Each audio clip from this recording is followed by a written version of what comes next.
Welcome to this video on setting up secondary multi-factor authentication at NBCC. We highly encourage you to set up a secondary method of MFA to help ensure you don't get locked out of your IT account.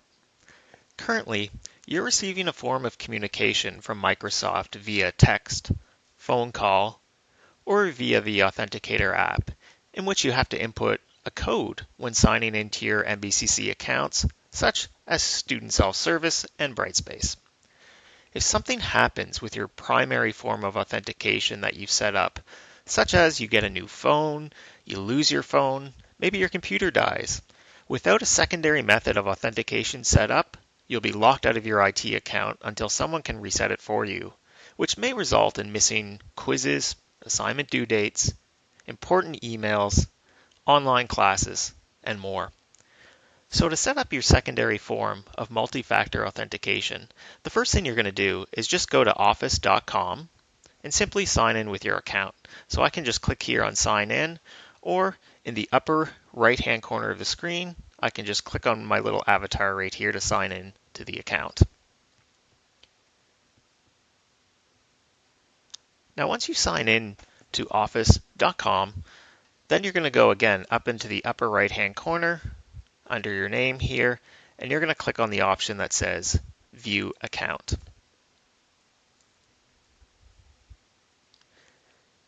Then from this screen, you're going to select Security Info. So I can click on Update Info here, or I can just select Security Info here from the navigation pane on the left-hand side of the screen.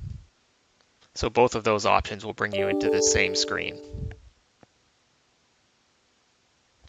Then, to set up your secondary form of authentication, I'm just going to choose Add Method right here. Then I'll be able to choose a method. The secondary method that we're going to recommend that you use is an alternate phone. So if I choose alternate phone, and then press the Add button, I'll be able to go on and add a second phone number here. So I'm going to search down through the list of countries and select Canada. And then I'll go ahead and enter my phone number.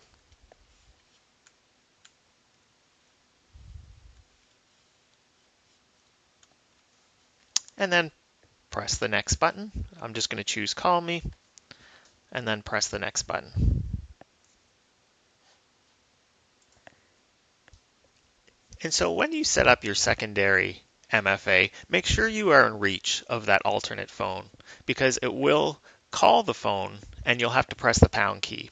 Now after you've pressed the pound key, you'll get this notification that says call answered, your phone was registered successfully, and then you press done. And that's it. This concludes the tutorial on setting up secondary multi-factor authentication at the New Brunswick Community College.